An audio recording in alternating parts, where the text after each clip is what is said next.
Uh. Hallelujah. Yeah.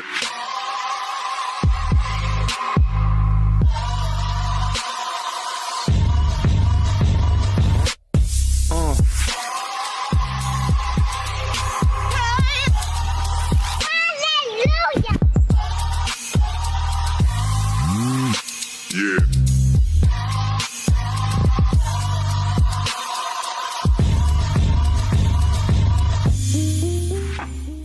This is Bobby Okereke, inside linebacker for the Indianapolis Colts, and you are tuning into the Blue Stable Podcast.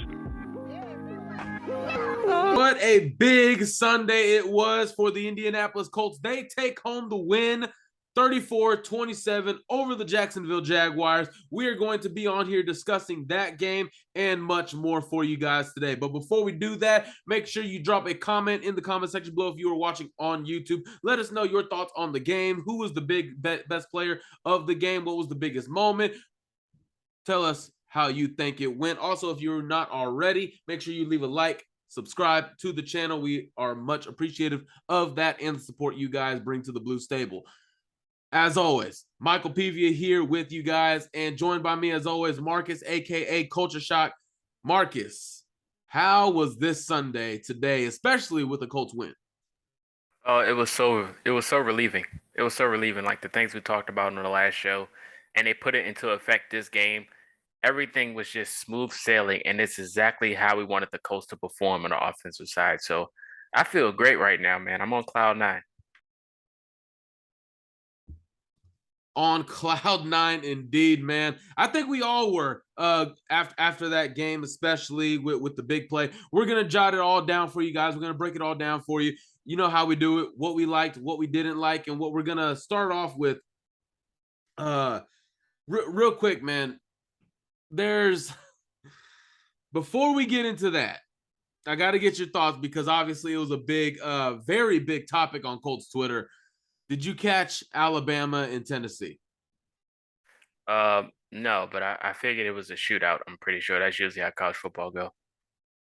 It was a shootout. Tennessee ended up winning 52-49, last second field goal, and the talk of the town was Hendon Hooker. You know, everybody is excited for the new guy on the block. There's always, a couple prospects every year that come out of the blue that you weren't thinking of, that you didn't see coming, and Hendon Hooker seems like one of those guys. He is definitely probably a fan favorite amongst Colts Nation. That was a big topic of the weekend, but I did want to just get your thoughts on that before we get into this game, because a lot of people, you who are watching this, do you want Hendon Hooker to be the next quarterback of the Indianapolis Colts? Do you want him to get drafted to Indianapolis? If not, who is the one quarterback that you guys want to be in Indianapolis this coming April of the draft? So make sure you comment down below and let us know. So let's kick this thing off. What we liked, starting off with the passing attack, man. I should start this off by 6 games into his tenure. Matt Ryan has set a franchise record for most completions in a game for the Indianapolis Colts at 41. Everything was quick. Everything was out quick. And you kind of saw that, Frank Reich took a different approach to this game, get the ball out quick. He wasn't trying to take the deep shots over the middle. Everything was drag routes. Everything was get the ball out quick, out into the flat or the drag over the middle. And if you go over the next gen stats, like, you could literally tell everything was based on the middle, going outside. But your biggest takeaway from the passing attack, what was your favorite part about it? The layups. The layups, like, it was perfect, man. Like, the passing attack was everything the Colts fan wanted from Matt Ryan when we acquired him in the offseason. Everyone was talking about how he can hit the underneaths, how he can hit his special targets in the tight end group. And everything was just on all cylinders. Another thing I really liked was the tempo of the offense. The tempo of the offense, realizing how your offensive line has struggled recently and the rotations that you adjusted to, all of that going into the pace of the offense was just like, it was just butter, and it was a thing of art. And all of those things that motioned into it, you realize that Matt Ryan didn't get sacked all game. And that just shows you what the potential could be if you make those adjustments and you figure all of that out and just let Matt Ryan play football. I was never worried about Matt Ryan's throwing ability or his bad habits when it comes to holding on to the football and all those things. He still has it, but he didn't have an offensive line. And that was the issue I was begging for and screaming about for 6 weeks. I've been screaming about it. I was like, the offensive line has broken him, and he's just going to be broken from there. But you see what can happen, what the potential could be if he has protection. And I love the offense, and that was the reason why we won today. Yeah, I thought the biggest thing, obviously, Michael Pittman having the stat line, 13 catches for 134 yards, both going for a career high in both categories. He showed wide receiver number 1 potential, like if he's not that already. I think the biggest thing for it was, I counted looking at my notes here, 4 big time first down catches for him being found on third down. One was a 3rd and 3, 3rd and 5, 3rd and 9, and another 3rd and 9. So basically, he's being found. He's the number 1 guy, and he's just showing you that, okay, he's starting to beat some double coverage. He's starting to beat some man-to-man that teams like to throw at him. And another aspect was Deion Jackson got more involved in one game than Nyheim Hines did. That's just something like, okay, where's that game plan for Nyheim Hines? Why is he not getting receptions like Deion Jackson got? Deion Jackson had 10 receptions, not 10 carries, 10 receptions, which is great to see for Deion Jackson. It shows that, if let's just say if he's not brought back in the offseason, I think he won himself a roster spot for next year and for the rest of his career. Obviously, we want the best for Deion Jackson forever and always. 10 receptions for 79 yards. This guy came out and played very well. The ball came out very quick, and that was another thing where the ball was coming out quick. They obviously opened the game with tons of tempo.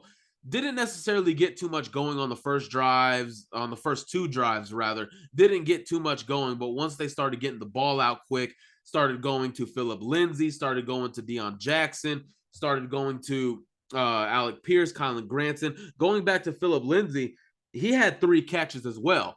So the fact that the running back group had 13 catches altogether clearly shows that getting the ball out, and as you said, the layups, just get the ball out quick. Don't take sacks. Don't take, hold on to the ball too long and risk a fumble.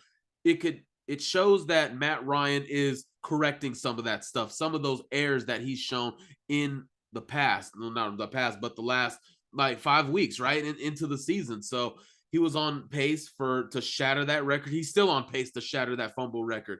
But today, getting the ball out, and what about Alec Pierce, man?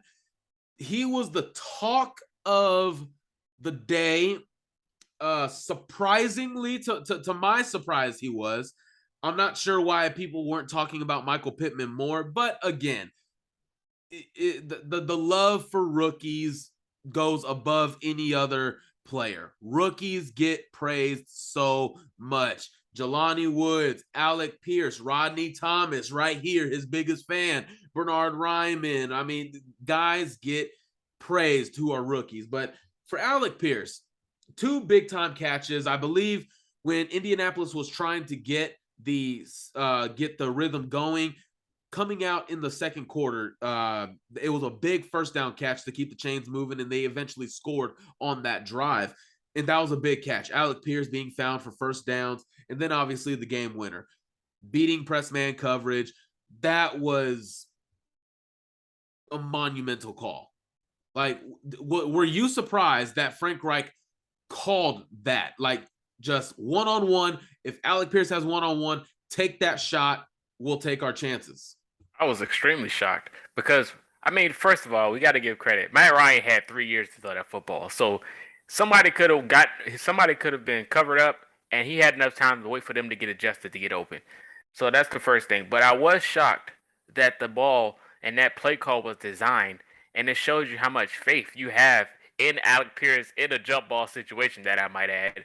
You would think that was to Michael Pittman Jr. or Jelani Woods like it was early when Woods scored, but the fact that was designed for Alec Pierce and he beat Shaquille Griffin, it was a piece of art. It was artwork, and it was like, man, where was this at 3 to 4 weeks ago. Like we could have had all of this rolling. But of course, you have to have time to adjust to these things. I was extremely shocked by that play, and I was extremely grateful that Alec Pierce caught that and beat the coverage. And it was just a thing of art. Like Alec Pierce living up to the hype, filling in big shoes, by the way, as a rookie, and what we all was trying to expect and see what he could do potentially going into this year. Him stepping up to this role and actually just delivering each and every time he gets the ball is amazing for me. It really is. Yeah, looking back over my notes, I want to go back to the last play. Well, first off, before I do that, also shout out to Paris Campbell, Kylan Granson. These guys are stepping up. Paris Campbell stat line, 7 catches, 57 yards, and a touchdown, mind you. Kylan Granson, 4 catches for 38. Now, you may not look at 4 catches for 38 and think, okay, that's solid. But these were monumental catches. These were catches that you didn't think he would make. These were plays that Matt Ryan was in trouble. He was about to get sacked, and he finds the window to fit the throw in. And going back to, which was just so impressive, which is why getting Matt Ryan, a guy like Matt Ryan, matters so much. Going back to the last drive, the game-winning drive, you get the ball back with 2:06 left, right? And so 3 big throws. Ryan to Pittman, immediately opening it up for a first down. Okay, you get him over the middle. That immediately goes for a first down, right? And then you get the ball out to Campbell for another first down. Matt Ryan steps up into the pocket, makes the throw, gets the first down. You know, going off script a little bit is really big time, and that's kind of what creates better plays and shows that your team, what you as a quarterback, what you can do, and it raises your ceiling when you're able to do that. So also when you get into a 3rd and 10, right? The Colts are now, they might be looking at a field goal or needing to go with the field goal. 3rd and 10, Matt Ryan's dancing around in the pocket and finds Michael Pittman. First down on a 3rd and 10. On a 3rd and 10. And earlier I said 2 3rd and 9s. One of them was a 3rd and 10, which is what I misspoke on that one. That drive right there, those throws, clean pockets. We'll get to clean pockets here in a minute, but I just thought the passing game overall, everybody getting involved. Obviously, Michael Pittman, the targets, 13 catches, 134. He did his thing. He's coming back into his own, showing to get a little bit more healthy each week that goes on, and everybody else chiming in. You got Jelani Woods getting a touchdown, Kylan Granson, Paris Campbell, Alec Pierce obviously going for 3 for 49 in the game-winning touchdown. And what a tough touchdown, right? I mean, you dropped a would-be touchdown wide open in week 1. You rectify, you right that wrong in a game-winning last-second catch. What a moment for Alec Pierce, man. I'm happy for the rookie out of Cincinnati, man. He's worked hard, and he's just showing that deep ball one-on-one down the sideline ability. He's either always a catch or a possible DPI, which is what Michael Pittman was for Carson Wentz last year. And we saw how that always worked. If you're ever in a bundle, throw it up to Michael Pittman. You'll get a DPI. So real good things all around for the passing attack. And obviously Matt Ryan, again, franchise record, 41 completions in the game. Moving on here to offensive line. What was your takeaway from the offensive line before? I'll go ahead and let you go, Marcus. The offensive line, all these dropbacks, real quick. How many dropbacks did Matt Ryan have? He had 58 dropbacks, 58 pass attempts, 0 sacks. Your reaction? Stability was my immediate reaction, and him being comfortable. Like you see it in Matt Ryan's throwing motions and him stepping up to the pocket, even him rolling out. All of them things was just effortless for Matt Ryan. And I know Matt Ryan is probably at home crying tears of joy because he was actually able to play football without seeing ghosts. Like Matt Ryan I know he was just wishing on some type of security on ball protection and actually protection from the offensive line. And him talking about it, being adamant, talking about, holding on to the football, have to be more, be in more control. He had all of these moments in a divisional game in a team that you got blown out by the first meeting. And the second meeting, I mentioned how pretty good they can be at home. The Colts shown all those things, and it showed even better that the offensive line, with Matt Pryor being on the inside, he's shown that, if he has a little bit of time to get adjusted, he can play pretty decent football at blocking. Right tackle was pretty straight. Quentin Nelson was all right, but Dennis Kelly at the left tackle, he was pretty decent. They finally put him in. So, like, my general reaction was just stability. And I loved every single moment of it. Even without Taylor and Hines, I wanted the Colts to pass the football more than running because that's going to be the key to winning anyway with an elite veteran quarterback like Matt Ryan. Like, I just enjoyed the protection that he had. I think a pretty big detail that I left out there when it came to that final drive, that touchdown to Alec Pierce, why it was so gutsy of Frank Reich. That was on a 3rd and 13. You know how many coaches would say, okay, let's just run up the middle and do, a little bit of position tactics for our kicker. Do you want it on the left hash, the right hash? Do you want it down the middle? And Frank Reich went for the kill shot. And that's one of those plays. I feel like that play was equivalent to going for it on 4th down in 2018 in overtime against the Texans. It gave me a little bit of, deja vu with that. And I feel like immediately after the play, Matt Ryan runs, screams over to Frank Reich, and he's hyped. I don't know why. I felt like I needed to mention that. But going back to the offensive line, I wasn't necessarily surprised. We talked about it on the show. Would I keep Matt Pryor on the offensive line, putting him at right guard? I would, but I thought maybe you should probably send a message to the team about, if you're not going to play up to the standard that's expected, then you're not going to be playing at all. He started at right guard, and he played pretty damn good there too. The run blocking was good. The pass blocking was okay. I thought he held up better than Will Fries or Danny Pincer have in those times that they started there. I think with Pryor, there were a couple of times where he got beat. There was a little Josh Allen, clearly trying to get that favorable matchup that they had on the left side of the line in week 2. But Matt Pryor held up a lot better. For Ryman, so he got 2 drives at left tackle, and he was subbed. Going back to my notes here, he was subbed at the 3-minute 42-second mark of the first quarter. Marcus, not even in the third. He didn't even go into halftime, and they made an adjustment. They made an adjustment at the beginning of the game in the first quarter.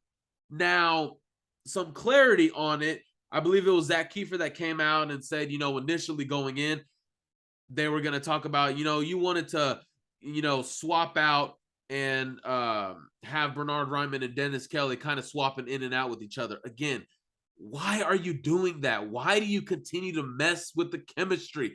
Just let the kid start. If he's going to start, then he's going to start. If he's not, then don't play him. That was my whole thing with Matt Pryor. Is that not what I said at the beginning of the season, Marcus? If you're going to play him at left tackle, play him at left tackle. But you keep bringing him in the game. Why? No.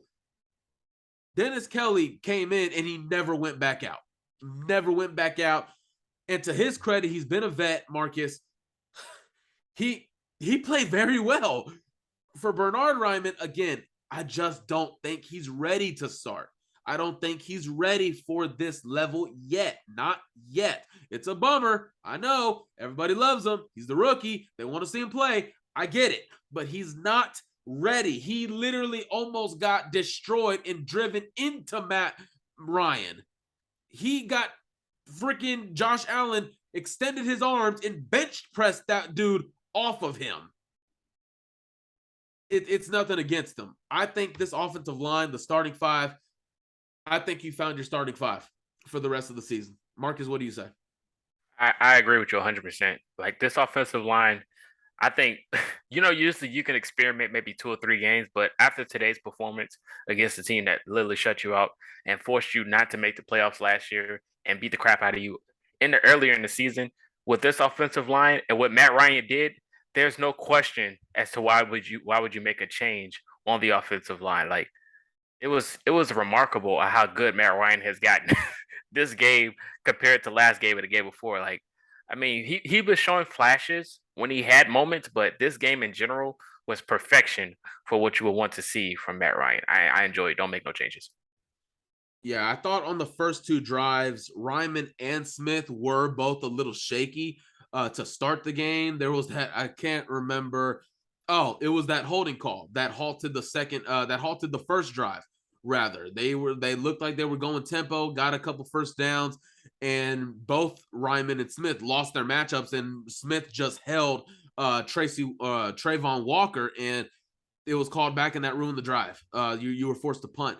So I think I think we're gonna table the discussion of Ryan Kelly and Danny Pinter until Ryan Kelly just shows to be a complete liability. I thought this was a better game from him, just individually as a player, but at the same time, I really enjoyed what I saw in him. The run blocking, the pass blocking held up very nice, and I'm not gonna say it's the answer because I still have a little skepticism over Ryan Kelly, and could Danny Pinter take his spot. But for right now, I feel good going the rest of the way into Tennessee, and then Carson Wentz coming here before Halloween. So that's going to take care of, what we liked, okay? And passing attack, everybody getting involved there in the offensive line, clearly, easily the best performance of the season. I know a lot of people were like, "Oh my gosh, why is Pryor still here? Why is he still on the team?" If we're gonna be that harsh to Matt Pryor, Marcus, don't you think we should keep that same energy with a particular corner on the defense named Brandon Faison? Yeah, absolutely. Like I think every Colts fan wants him gone before Matt Pryor because the offensive line pretty decent. But we can talk about that later. Yeah. Talking about it now. Really, moving into the stuff that we didn't like. All right, moving into the we didn't like segment here, highlighting Brandon Faison and Kenny Moore. Kenny Moore, I thought, had a decent outing, a really good game in Denver, and then comes back down to earth against Jacksonville. Christian Kirk takes his lunch money. Freaking Zay Jones takes whatever else he has left after that, and he just doesn't have that great of a game. Missed tackles. It was just bad all around for Brandon Faison. I mean, the leaky coverage is just, what are you doing? The tackling was not good. Breaking on the route was not good at all. Angles were not good. And there was a drive where Jacksonville went down and got a touchdown. The entire drive was because of Brandon Faison allowed it. There was a holding penalty on 3rd and 5. It was an incompletion. Jacksonville's about to punt. Brandon Faison gets called for a hold. Probably would have been an overthrow anyway, but because he held, Jacksonville continued to move the ball and eventually got 6 points. So you're just sitting there wondering, where is Isaiah Rodgers? Why is he not playing more? This is the thing where I thought, already dating back to Tennessee, why is Isaiah Rodgers not out there? And then you go back to Denver on Thursday night. Why is Isaiah Rodgers not out there? Why is Brandon Faison still starting? Like, I'm not, there's quite a few people talking about a couple rookies that were drafted in the 5th, 6th round, asking why Ballard didn't draft them. I'm not going to go there. Like, I'm not going to sit there and say, oh, they would be the answer at outside corner. I'm not going to say that. But you have a guy on roster already who is talented, who is good, who can run with defenders. And you're not playing him as much as you should be. You're playing him because you have to, and the fan base is complaining about it, and maybe Jim Irsay is saying something about it. That's why you're playing him. Why is he not starting, Marcus? Definitely has to be, the only reason is because he knows Gus Bradley and he's familiar with his system. Now, of course, you may look at that and say, well, I think Isaiah Rodgers Sr. knows the system as well, and he's more athletic and he's faster. First of all, he is the fastest corner on the roster, but with his height and his somewhat athleticism, I feel like they still use him as a scapegoat, but it's only going to be so much that they're going to use him, and he's not going to get the job done, that they're not going to get rid of him. I feel like his tenure is going to be done after this week. I feel like they're going to make that change like they did with the offensive line situation, because as the weeks get shorter and it's almost getting closer to the middle of the year towards the playoffs, they're making adjustments on the fly as to what they're going to do to be the best roster for the Colts to try to make any chance at winning the division or winning the playoffs. And I think the announcement for Brandon Faison should be announced somewhat this week after this week's performance when they look at it on film and everything. I think they're going to make that call sooner or later, and we're going to see more Isaiah Rodgers Sr. But I do think, of course, it has something to do with him knowing Gus Bradley and him coming over from the Raiders with him. Yeah, definitely. I mean, it was just poor all around, and it was on that I believe it was on that first drive. Yeah, it was on that first drive coming out of halftime. And I mean, he gets called for a hold, a couple bad coverage plays, and then they get down to the 1 yard line. Trevor Lawrence, runs it in there, and you are down 13-21 now. So now I think what they need to do, honestly, for Kenny Moore, man, I mean, for one good game he's had out of like the last 9 games, you could argue. Again, I go back ever since he got that Pro Bowl nod on Hard Knocks, they were centered. Hard Knocks was about them at the end of the season. Everybody watched it. I thought ever since that moment, his play declined, took a dive down negatively. And it makes you wonder a lot of things that Jacksonville was able to do today. A lot of it had to do with Brandon Faison and Kenny Moore. Losing one-on-one matchups, missing tackles. And I just wonder, what if, not saying they should or they might do this, but I'm just asking the question. And for those listening, I want to hear your answer as well. If you're listening on YouTube, please comment down below.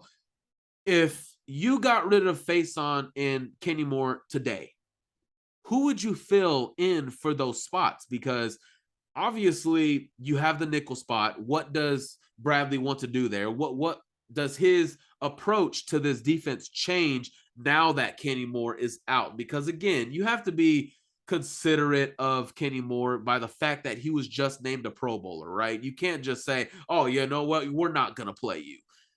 I wonder if those two guys were not on the field, were not on the team, rather. Where would you go? Me personally, Marcus, I'm going to get you in here real quick. But before, I just want to give my 2 cents.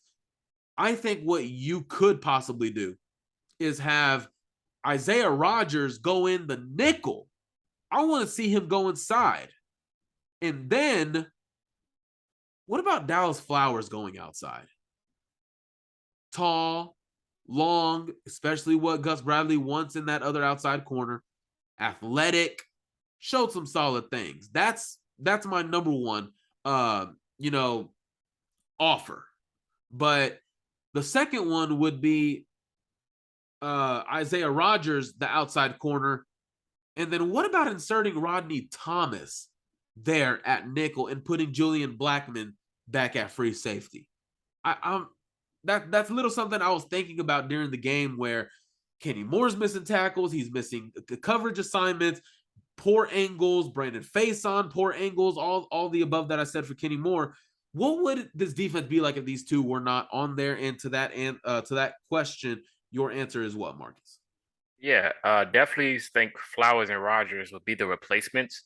Of course, you add more height when you do that replacement, and I feel like you get a little bit more stability because both of these guys are better at tackling and better at coverage when you're asking them to do certain assignments. So I think that'd definitely be something to look for, and it probably be intriguing. But I do think personally, if I had to get rid of them, I would probably get rid of Faison more than Kenny Moore, because I feel like Kenny Moore can still do some type of damage. And, Faison definitely, I don't know what's going on with him, but everything is just off when it comes to his play. But I think Kenny Moore can still give you some type of ability to make some type of plays. But for Faison, giving up that drive when he scored is for sure the whole reason is why the Jaguars still had even type of chance to be in the game. So, I mean, hey, it is what it is, but I definitely think it'll be more stability with Rodgers and Flowers if you got rid of them. But I don't think Kenny Moore is going anywhere because I still feel like he could play some type of football. Definitely, guys, definitely. And again, they just continue to be liabilities on defense. And for some reason, Jacksonville happens to have Kenny Moore's number for some odd reason. I have no idea why, but that we'll leave that conversation at that unless some report makes us start talking about it a little bit more. Another thing, getting into what we did not like was the run defense. Coming in, you were the number 4 ranked run defense in the NFL. Clearly, that was something Denver could not do on you on Thursday night, which was a big reason. The defense was a big reason why you won in Denver. So coming into this game, I mean, something that's a theme so far in this season. I'm sure other teams are going through it. You know other teams are going through it. But for the Colts, it's just what was their strength one week is their weakness the other. What was their strength for 3 weeks is their weakness for the next 3 weeks. In this game, okay, taking you back down memory lane, the first 2 drives of the game, you allowed 84 yards rushing. 84 yards rushing. Jacksonville gets out to a 14-3 lead. 84 yards rushing in the first quarter. There are teams that don't reach 84 yards rushing in a game, and you allowed that in a first quarter. And then you go at the 11:27 mark in the second quarter, okay? You're down 14-3, and Jacksonville just got the ball. On their first play, Marcus, Hasty goes 62 yards against a stacked box. Single high safety, stacked box, boom, to the house for a touchdown.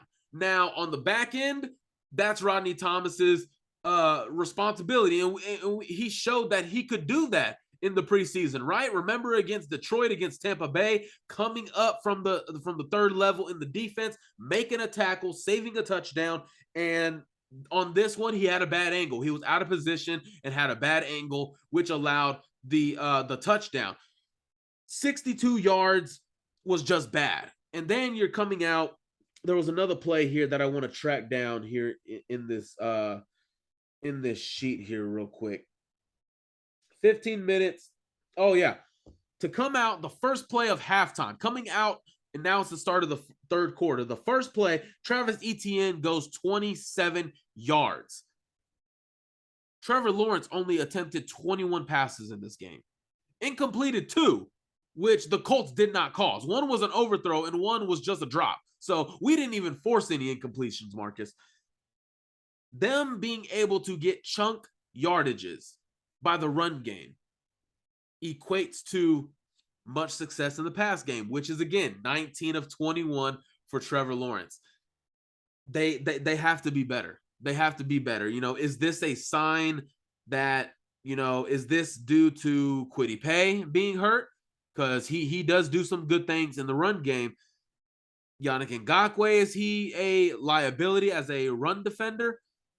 Maybe, maybe not. But there were some times where I thought Grover Stewart got in the backfield. I thought there were some times where he beat some, but obviously the design, the motion of the offensive line throws you one way and the run is going the complete other. Some misdirection there.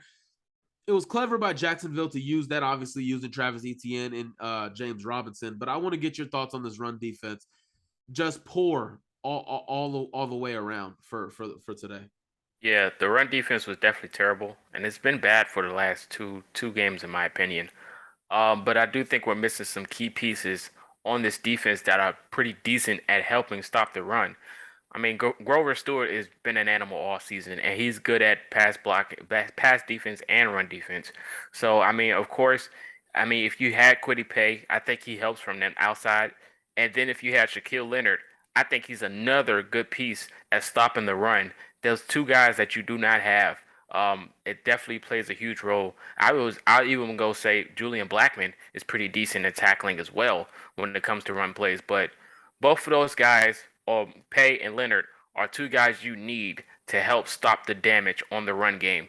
But for sure, I think the defense for the hasty run, I think it was a terrible play call in my opinion because it was third and short.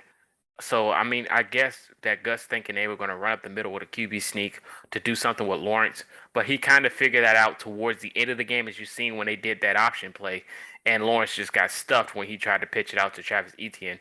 That play was blown up. So like I said, I think it was miscommunication and a terrible play call by Gus Bradley that got that open. But definitely think they needed Shaquille and Quiddy Pay because those are two pieces that help stop the run game. There was pluses and there was minuses to this defensive line. Obviously, the minus was the run defense, but the plus was getting after the quarterback today. Getting some sacks. You had DeForest Buckner, I believe it was on the first drive of or the second drive rather. No, the first drive of the game. Jacksonville's driving. They're facing a 3rd and 9. They're in field goal range. It's 0-0 at this point. DeForest Buckner gets a sack. Why Trevor Lawrence held onto this ball so long? I don't know, but you know what? We'll take that, right? That's what we want for them to do. Quarterbacks making mistakes, our defensive linemen capitalizing on that. You went from a 3rd and 9 in field goal range. That sack turned into 4th and 24. You're forced to punt. I thought that was I think that was a top 3 impact play of the game. Top 3, which led to a Colts win today, because is this game different if they get that 3? If Trevor Lawrence just throws it away, what happens? What happens in this game? You always want to get into conspiracy theories, hypotheticals, and all that stuff, but DeForest Buckner being disruptive, and then you had Efidi Odeniabo on, this was to actually get the ball with our offense. Efidi Odeniabo. Man, I can't pronounce this guy's name, man. I'm sorry, Efidi, okay? I'm sorry if you're listening to this. But straight up manhandling Cam Robinson, the left tackle, and sacking Trevor Lawrence, forcing another 3rd and long, which eventually becomes a punt, was big time. You got Tyquan Lewis making a big play. Obviously, he made a big one. 7:22 mark in the second quarter. Sack, also another one to force a punt. So shout out to the defensive line, man, for the pass rush, because you remember in Jacksonville week 2, Trevor Lawrence could sit back there, season his brisket, throw it in the smoker, continue to check it, and he had all the time in the world. But guess what? That was not the premise today. That was not the case today. And the defensive line definitely showed up, with Quiddy Pay being out, by the way. So huge shout out to them. I believe that'll do it for those segments, unless you had anything else that you wanted to add, Marcus. No, just Rodney Thomas being amazing. I think that was another thing. And again, Deion Jackson is a guy I rooted for 2 preseasons when we was talking about who's going to be running back 3 and all of these things. I mentioned Deion Jackson's ability to create and actually run the football and receive. I mentioned it in videos. I haven't mentioned it on Twitter, but I mean, you even seen that flash in the Lions game in the preseason when he ran the ball to win. Like, this dude is a flat out stud. Like, if we had to keep him for the rest of the season, like, I would not be opposed to that decision. But that comes towards the draft conversation if we was going to trade for anybody. But that's another topic for another day. But Jackson is he's definitely a dog, man. I'm glad he made the roster for sure. Yeah, 2 guys. You mentioned Rodney Thomas, obviously, and I tweeted earlier in the game, and I was quite serious about this. To me, it seems to me, Marcus, that the Colts might have another Malik Hooker, Julian Blackmon situation. An injury happens, safety comes in, and he's making plays.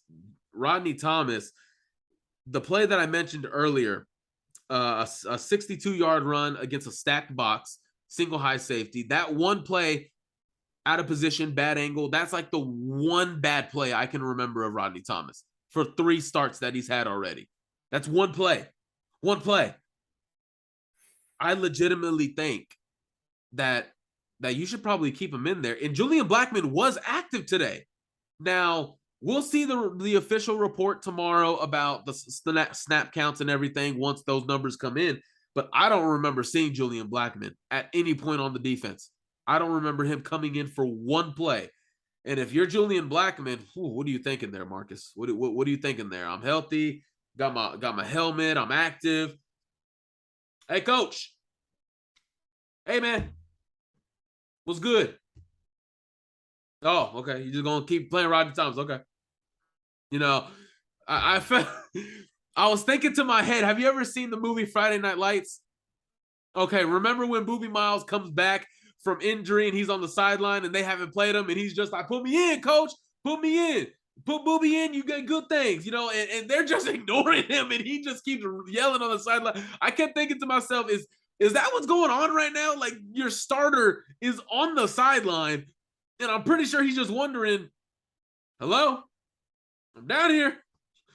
It was reported that he is on a pitch count.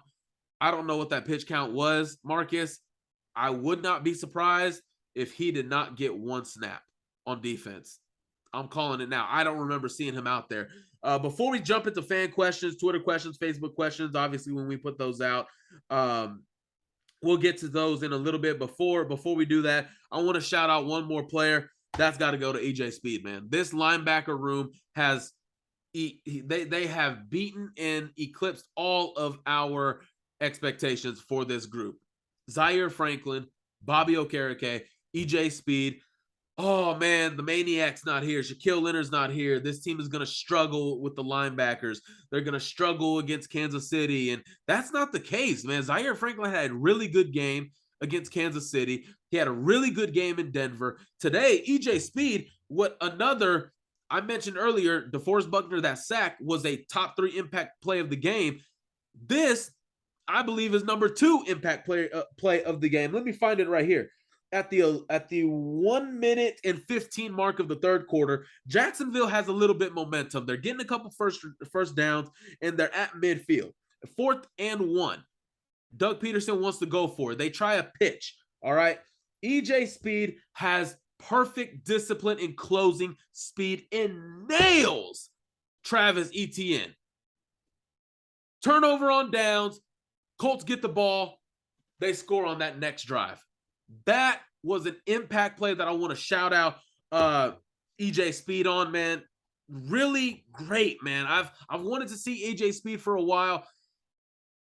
Man, I'm not going to get this crazy, but if Shaquille Leonard wanted to take the rest of the year off, I wouldn't be upset.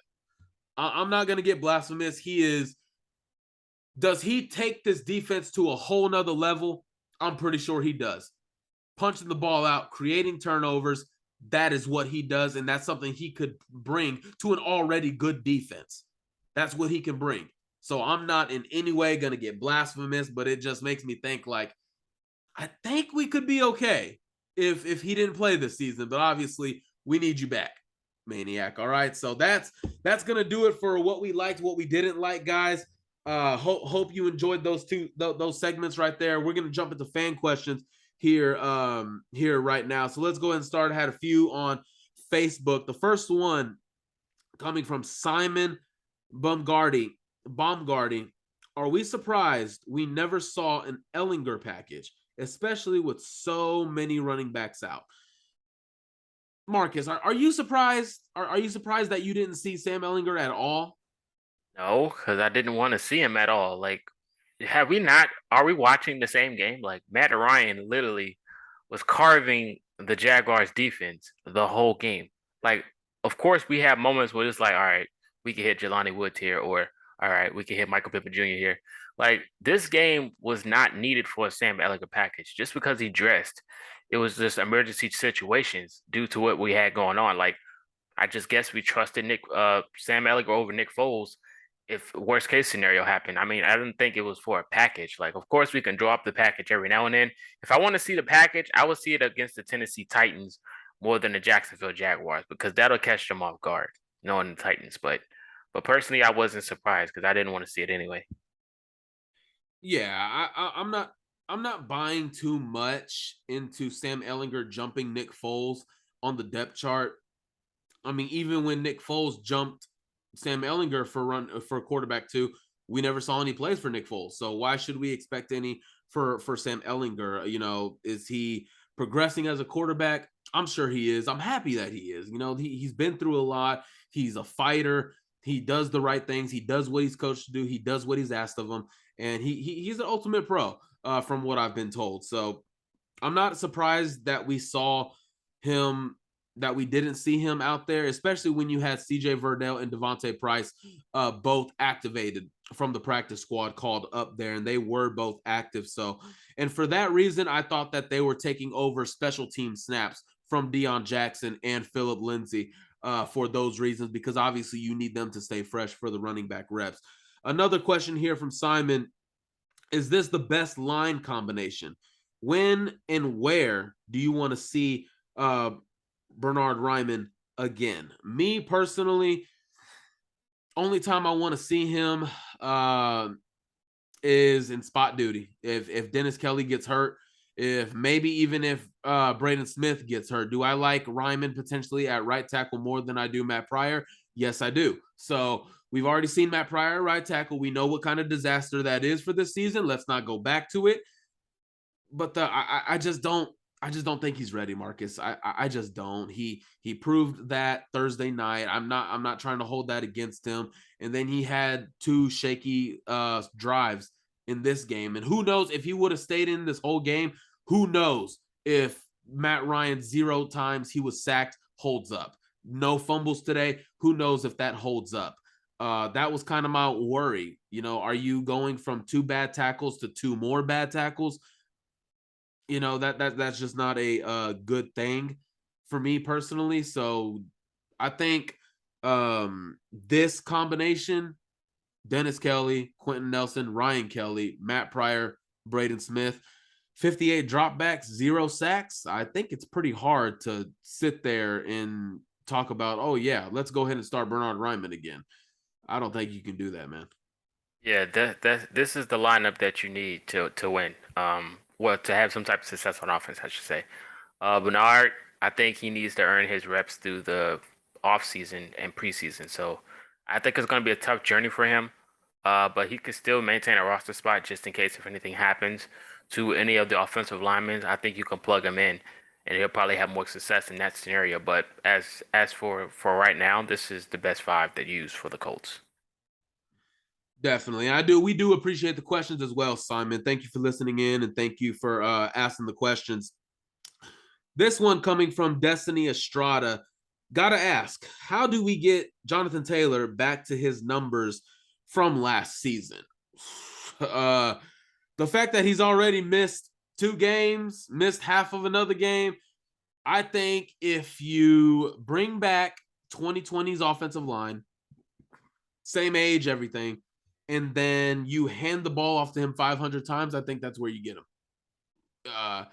But seriously speaking, I think with this offensive line now that I hope they go with moving forward, Nelson, Kelly, Pryor, mainly in the interior, mainly focusing on the interior, I think that can actually help the run game a little bit more now, because ever since that week 1 where you saw Jonathan Taylor run wild, ever since then, it's just been about he's earned every yard he's gotten.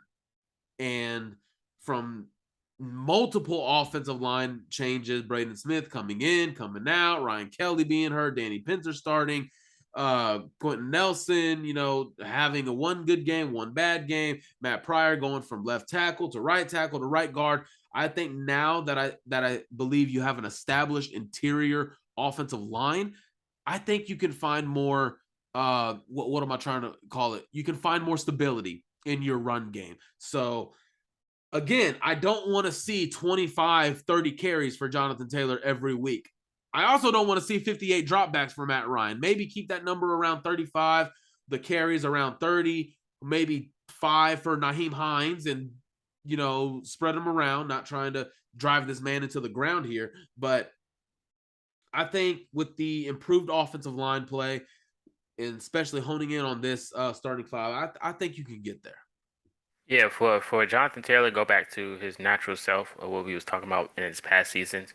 I don't think it's going to happen again. I think he'll have sporadic moments where he'll have big runs or big apps like that. Because we've seen it with Jackson. Like he had some lanes and he's seen them and he ran them. And I was like, man, if that was Jonathan Taylor, because I wanted him back this game, I was like, he probably would have had that same effect. But definitely think he'll have his moments. I don't think he'll have that type of year again, but I still think he'll be a nice running back. I think he'll still be like at least top 5 to top 10 in the NFL whenever he comes back because now we have an offensive line. And I mentioned on a previous show on here, I said the offensive line is doing a lot of damage to Jonathan Taylor and Matt Ryan. They can't be their normal selves. And I think now that we have a little bit of stability, I think that helps Jonathan Taylor tremendously when he comes back for sure. Like I say, he'll still be top 10 in the NFL when he returns, but I don't think he'll have that year again. Yeah, definitely. Also, so far this season when Jonathan Taylor has been in, again, I've mentioned it in past shows, I feel like he's just missing holes. He's something about the run game is not right when he's in. It's just not moving. Some of it obviously is the offensive line, but also some of it is just Jonathan Taylor's not seeing these openings that the offensive line does rarely create for him. So that's another thing to take into account. I'm not sure if you're going to get back to those numbers. Me personally, I don't want to get back to those numbers because I want to be a very good passing offense.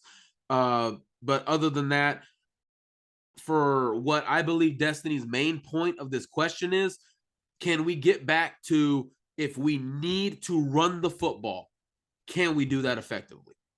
Can we go 10 straight plays and go 50 yards, 60 yards, 70 yards with the run game? I don't know. I don't know if that's this team this year.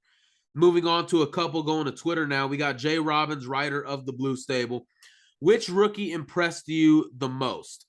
Alec Pierce's game-winning catch, Rodney Thomas II's touchdown-saving tackles. I believe he had about 3 of those.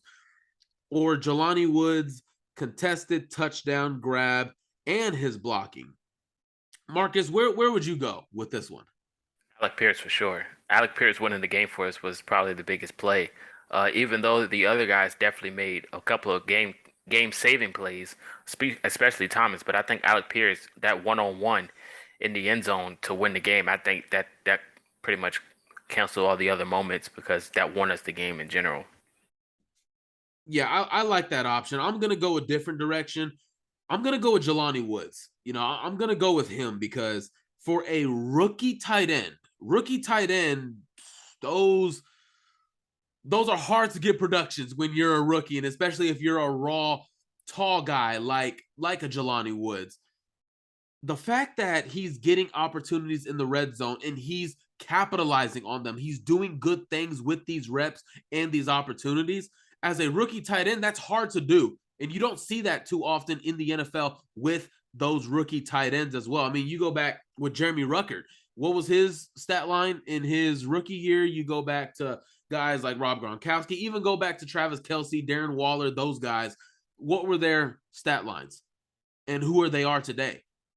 The fact that Jelani Woods is getting these looks and touches in the red zone and he's capitalizing on them week after week after week, that just shows that not only does Matt Ryan trust in him, not only does Frank Reich trust him to be out there, but also his confidence within himself to start making plays on the regular week in and week out. And if you have a guy like that in your tight end room, man, that confidence level is now going up and up and up and up. And I remember asking him, and y'all can check this out, by the way. We sat down with Jelani Woods. He was made available to us.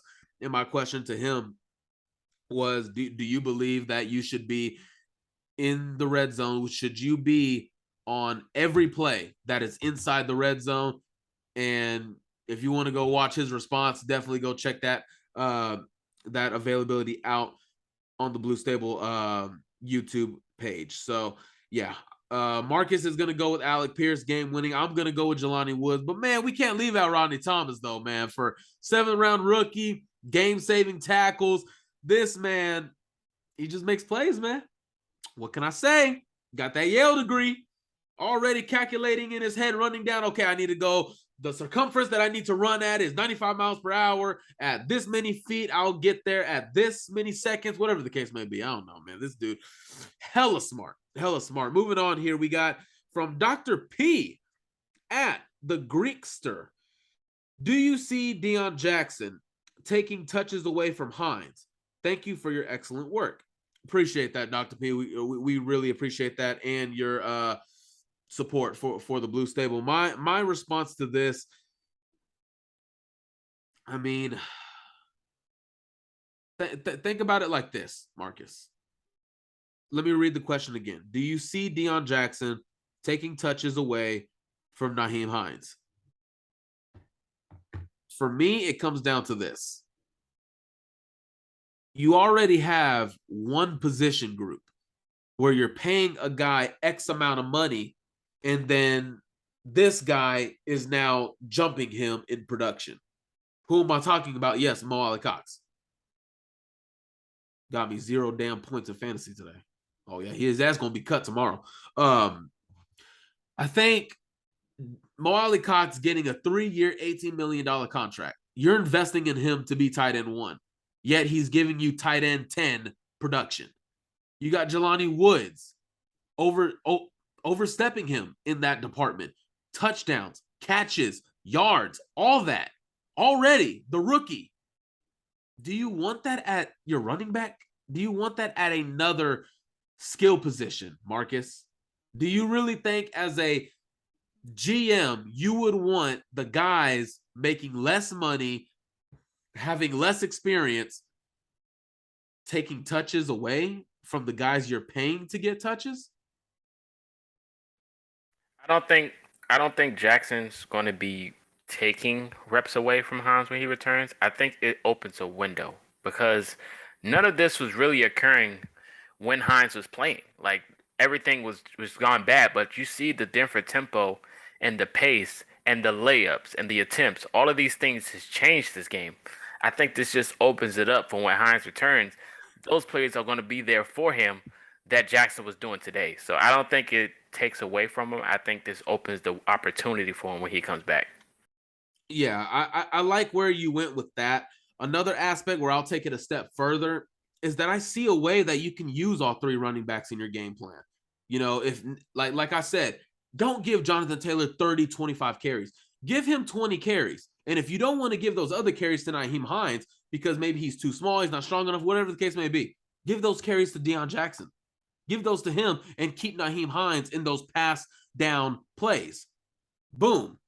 Obviously, you don't want to sell out, and obviously that's your game plan. Anytime Nyheim Hines is in the game, it's a pass play. You don't want to do that. But again, getting creative. Where are the 2 running back sets? Where are the 21 personnel? Where is all that at? I have no idea. Or the 12 personnel, sorry. Where is all that at? Come on now. We need a little bit more creativity because for me personally, I don't care about Nyheim Hines getting carries. I care about Nyheim Hines getting receptions, which is what he's being paid to do and why he got the contract that he did. So again, going back to it, do we really want 2 position groups where the starters making money are getting touches taken away from them? I don't think, return on investment, basically. Take it to another level of business. What is your return on investment? I'm putting X amount of money into these 2 guys, but I'm getting more benefits and results from these guys I'm paying less. Come on now. I don't want to see that. But at the end of the day, I think there's a way after these 2 games, obviously, I think there's a way Deion Jackson gets some carries. Definitely. Moving on here, and again, thank you for that question, Dr. P. Moving on here, that Wimpy Deer at Walsh Colts 18.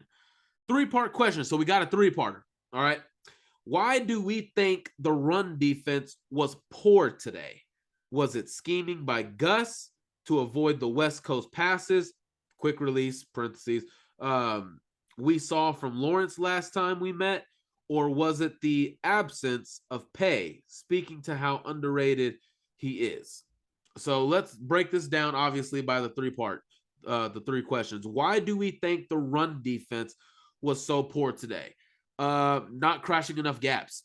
Linebackers not getting to those, staying to their gaps. They didn't have much gap discipline. And also the Jaguars, another thing is Jaguars, I think, did a solid job getting to the second level from their guards. I think they did do a solid job there. So I do want to give credit to Jacksonville in that. But also, I didn't see Grover Stewart penetrating the line like he always does. I didn't see him doing that in the second half. I didn't see DeForest Buckner doing it. I didn't see Yannick Ngakoue doing it. I felt Taekwon Lewis was getting there a little bit more. So not winning your reps up front is clearly going to already open up the run game. And then if your linebackers are getting, blocked, then you're in for a rude awakening there. So that's the first one. Was it scheming by Gus to avoid the West Coast passes we saw from Lawrence last time we met?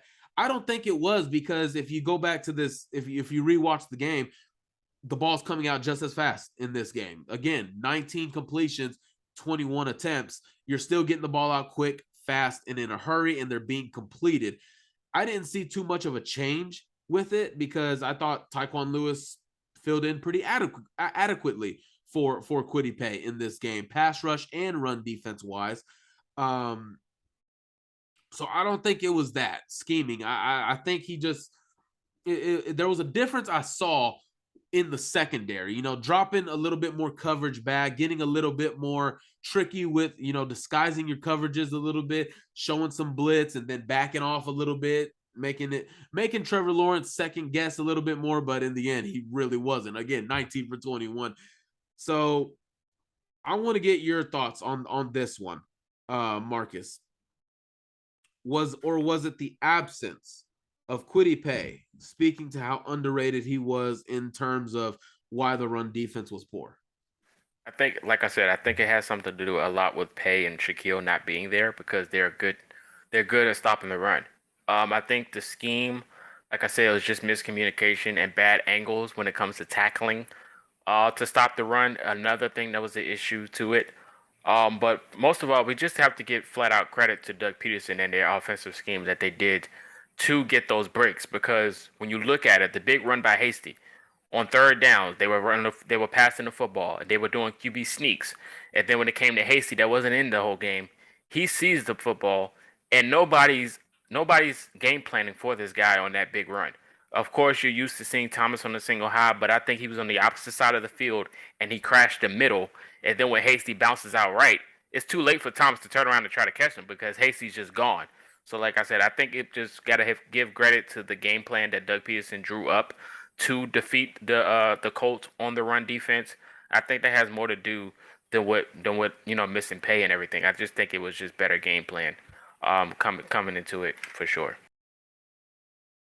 Got a couple more here from Twitter. Next one is going to come from Aiden on Twitter. -3, 2-1, obviously representing the Colts record there. How can we fix the run blocking? Taylor needs to be able to run through the holes, and there's barely any opening. Well, again, that was just simple guys not doing their job. That was when you had Danny Pinter in the lineup. That's when you had Will Fries in the lineup. You had Braden Smith in the lineup. I don't think Braden Smith kicked inside when Jonathan Taylor was in the game. So really, Ryan Kelly, Quentin Nelson having subpar performances at the beginning of the season, Danny Pinter not holding up well in run game. Now, I believe it's going to be a completely different line. Well, not completely different, but Nelson, I believe his game has started to get a little bit more better, back to that level we expect of Quentin Nelson. And then you got Matt Pryor sliding in at right guard, and then Dennis Kelly and Braden Smith, who are solid run blocking guys. Now they're at tackle. Ryman or Pryor, you don't have that liability out there in run blocking at left tackle or either tackle spots. So Matt Pryor showing the ability to get to the second level a little bit better today at right guard. I thought it was much better from Quentin Nelson in this game. Ryan Kelly, again, little spotty, but, are they going to consider a change? I don't think so because of what you're paying him. But at the same time, I know there were some people, Marcus, that were wondering why would Braden Smith not be at right guard and start Dennis Kelly at right tackle. Well, the biggest reason why was that you're paying Braden Smith to be a right tackle. $85 million. You're not paying him to be a right guard. You're paying him to be a right tackle. So why would you take your only good tackle away and have two liabilities on your side, on your tackles? Two sides. Why would you do that? So I believe having this offensive line now that will help Jonathan Taylor in the run game. Yeah, I also agree. We concluded to it earlier. I think this offensive line has been the most stable out of all year. And then you've seen the potential of what the run block can do with this line as well, with Jackson back there.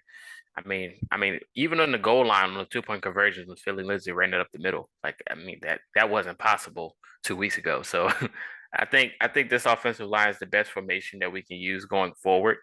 And I think, when Jonathan Taylor comes back, he's going to see some gaps and he's actually probably going to hit them. So I do think this offensive line is going to help him moving forward. And this might be the best rotation you use. Definitely. Going to the last one here. Welcome to Penny Hani. Well, whatever that name is. Welcome to Penny Hani on Twitter. The last one here. How is Brandon Faison still starting and out-snapping Rodgers? Man, if we had the answer to that, we'd probably be inside the Colts building, right? How is he? I don't know. The run defense hasn't been good. The pass coverages have not been good. He doesn't break on the ball well. His reaction, his instincts don't seem to be there or be as good as Isaiah Rodgers. So why, again, I go back that drive in I believe it was in the, let me see here, going back in the third quarter, that drive alone he was picked on and the Jaguars went down and got 6 points. Why? Right there, I thought that would have been good enough to just get him out of the game. Yeah, I don't understand. Like I mentioned earlier, it has to be a lot of familiarity with Gus Bradley himself, coming from the same team, and Gus is like, oh, bring this guy in. So I think Gus has faith in him. I feel like that's the only reason why he's still seeing snaps over Isaiah. I mean, but at this point, it's like, come on, Gus, like you can't keep vouching for this guy if he's going to get burnt toast every time he's on the field, and then he's poor at tackling at that, bad angles. Can't seem to stop anybody, not even Hasty, who's the third string running back. Like, it's only a matter of time when they're going to have to make that announcement. So hopefully it's this week, and that's the last of Faison. Hopefully that's the last of Faison, right? Like this is a freaking Marvel movie. But at the end of the day, oh yeah, real quick before we get out of here, Marcus, have you gotten a chance to see Halloween Ends? No, but I did see a lot of spoilers on Twitter. I hated that movie. I'm not gonna give out spoilers, but I feel like the movie was like an hour and 50 minutes. There was like an hour and 30 that really was not needed. That was not needed whatsoever. Like, what was the point of that storyline? Why? It was just a complete flop of a movie, man. I had to get that off my chest. I spent hard-earned money on that crap, and I freaking emailed Cinemark HR and asked for a refund because this is just not okay. And I'm a big I'm in the horror same fan. I'm in the same boat of wasting money to see something and it's not playing to its potential. So I understand. Right. I mean, I feel like so far the Colts owe me about $200 in payments, for what we've been forced to watch. But other than that, guys, this has been another episode of the Blue Stable Podcast, guys. If you haven't already, if you enjoyed the stable, if you enjoyed this episode, make sure you give it a like, a big thumbs up, and make sure you hit the notification bell. That way you are notified anytime content drops on the Blue Stable page. We are dropping segments from our shows, our fantasy table podcast that we have with Luke Verkamp, our photographer and web designer for the Blue Stable. He does that with Theo Franz. Really solid guy, knows his stuff, really big at the fantasy. Make sure you check those guys out as well, and make sure to leave a subscribe to the channel as well. And if you had any other questions for us or opinions about what we have said on this show, make sure you drop it down in the comment section below. So before we get out of here, Marcus, you got anything else? We love you, Ronnie Thomas. Thank you, Alec Pierce and Gilmore. That flag wasn't your fault. Absolutely. And man, we're just going to forget about Alec Pierce there, or did you mention him? Nah, I said Alec Pierce. Okay. I don't know why I heard something else, but yes, shout out to those guys. The rookies, man. Rodney Thomas, Alec Pierce, Jelani Woods. Boy, after today, I got to admit, man, after today, Chris Ballard was laughing on his way home. He was laughing on his way home. So, but hey, it resulted in a Colts win, so we don't care, right? So, all well, man. So, we'll see you guys next week with our preview of another much needed win against the Tennessee Titans. And we will definitely have that show ready for you guys as well next Friday. So, make sure you tune in and make sure you are also following on Twitter. Those links will be in the description below. Take care. We'll see you guys later. Have a blessed week.